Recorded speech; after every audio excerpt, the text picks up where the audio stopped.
It has been a real pleasure working with this class. This class has been incredibly organized and very focused on the task at hand, which is to produce the exhibition, and have had the energy to work in conjunction with that on a daily basis on completing their work. And it's a memorably diligent, focused, and productive class. It's been a delight working with this class. So right now I'm working on a piece called Mac and Cheese, and it's a replicated Mac computer. So look at this guy here. And I'm making it look out of cheese. Yeah, and so my work is really motivated by Western culture and this idea of it's a joke that we're all in on because we're both so fortunate and unfortunate to like live in a society of such excess and where things are iconic because we're afforded that like affluence. So yeah, hence my mac and cheese. So after I plaster it, I'm gonna do a couple layers of plaster, sand it down until it's really nice and smooth, and then I'm probably gonna do a coat of resin that's like colored like cheese, or maybe I'll put real cheese on it. Because that might be a little bit more exciting. So this bad boy. This one I'm going to take 2 pieces of styrofoam and stack them on top of each other. The long part of the screwdriver is gonna be like twisting back around itself and screwing a screw into itself, and it's gonna be called Go Screw Yourself. And they're all jokes we understand because they're play on words in Western culture that we all kind of, we all collectively understand like as a society, and I thought that was kind of interesting. That's good, see? It wasn't that hard. I'm scared. It wasn't that hard. Are you guys twins? Yep. Mm-hmm. Identical? Yeah, it's like Harry Potter and Neville Longbottom, born on the same day, same time, you know? That's how it works. Mm-hmm. Turns okay back. My work this term is based on family. I have a very strong connection with my family. They inspire me to do most of what I do because I have a very large family, the oldest of 5 siblings. So I feel like there's a huge responsibility on myself, but also I feel like I need to make my parents proud. So all of my work is based on my connection with them and how I relate myself to them and how we identify ourselves. We very constantly have different comments about all of our facial features, and so I like to highlight the differences between all of us and kind of just the funny things that are different and similar about all of us together. So this term, my work, I've been trying to highlight the relationships that I have with each individual person through the use of color and texture, kind of thinking about textures that kind of remind me of those specific people and then putting them in portraits of themselves. So it's a personal reflection, but it also is portraits of my family in a different kind of non-traditional sense. I've been going through a series of different photos that I've taken by myself, and then I have been altering them. The first project that I did, kind of more of an experimental project, was I took candid photos of everyone at our large events like Thanksgiving and Christmas, and I interplaced features from everyone's faces into other people's faces. So like you would have my nose on like my grandma's nose and vice versa. And it was just kind of funny to see the differences that it would make in our faces, but only our family would recognize the differences, whereas people who don't know us wouldn't really get it unless you could compare them to something. So that was something interesting too, because it was just, they're similar but very different in that sense. I work with social systems that are either unwritten or not really spoken about. They just kind of are implemented, and people that are using them are not necessarily aware that the system is in place. So just like for different examples, the system that we use for workers, so people that are doing some jobs are down here on the totem pole, whereas others are up here, and we treat people according to where they work and how they work, I guess. And it's just, I guess my work is pointing out the system so that people can really give some thought to what's happening and how the systems are functioning, because to me, like, I have my own thoughts about it, but I think it's just important to me that people are realizing that there are systems in place that are not being recognized, and so I think they need to be pulled out a bit and just thought about a bit more so that we can make efforts in like either maintaining them or fixing them. I work mostly in printmaking. I started in printmaking because I love the repetition and the way that it so closely mirrors the lifespan or the patterns of human like development, and the way that the patterns are kind of like reproduced, or the patterns are systemized in a certain way. And I think printmaking mirrors that well, because you are making something over and over and over again. But then I've also expanded into soft sculpture in repeating things over and over and over again. So I'm still sticking to like kind of the basic principles of printmaking, but not necessarily doing printmaking. But work is very personal, and it's based on people that I guess have passed away in my life. And it's just measuring the time that they lived, so not focusing on their accomplishments or their personality or who they lived with or the family that they had, but more based on just the time itself. So if they lived for 20,000 days, or the years they lived, or the months or the weeks. So I'm kind of just focusing on showing that measurement in different ways. So whether that be using numbers, using ticks, and I'm going into hole punches now. So it's a different way to showcase it.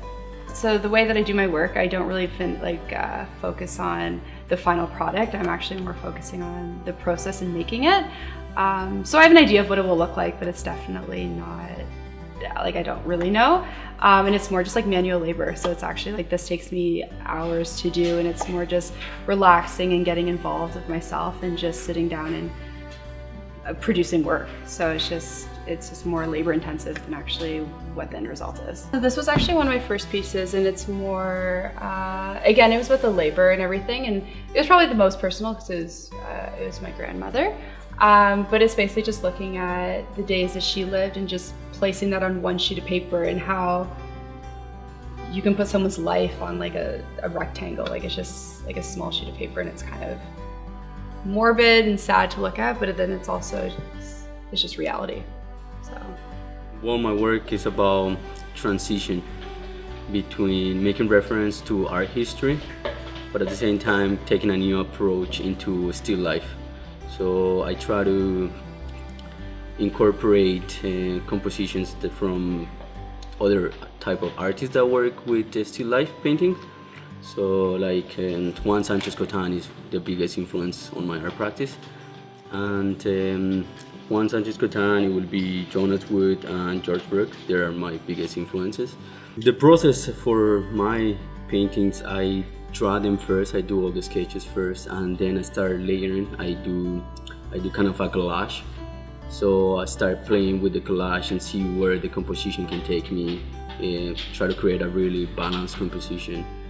And then I choose my colors, try to get the solid colors. I use tape for the beginning of the shape. Then after that, I do a freehand. But for the beginning of the shape, I like to use tape, so it comes out a little bit of the canvas as well. Because when you paint it kind of builds a edge on it, so it makes it look like it's coming out a little bit more. So I have kind of a variety of disciplines. I like to do sculpture, and then my drawings are based off of my sculptural work, and the sculptures are inspired by the paintings. So they all kind of feed into each other. The sculptures are fossilizations of clouds, and the paintings are obviously kind of more realistic depictions of clouds mixed with linear forms. And then the drawings are topological maps of the sculptures. A sculpture this one was the first one, so it took me probably, I want to say 3 weeks, because it's layers upon layers of plaster. Like this one only took 2 weeks. But the paintings can take anywhere from a week to 4 weeks, like that kind of range. How long about that one? This one took a month and a half, just because it's bigger. I mean, what's the process like of making one of these? So they start off as chicken wire forms, and then after that I layer clumps of paper and I pour plaster over, So this is an example of kind of like the first layer of what something like this would look like. This has probably 5 layers in total on it, and this is just 1 layer. So it's the forms of the paper that show through the layers. Why are you so interested in clouds? That's a good question.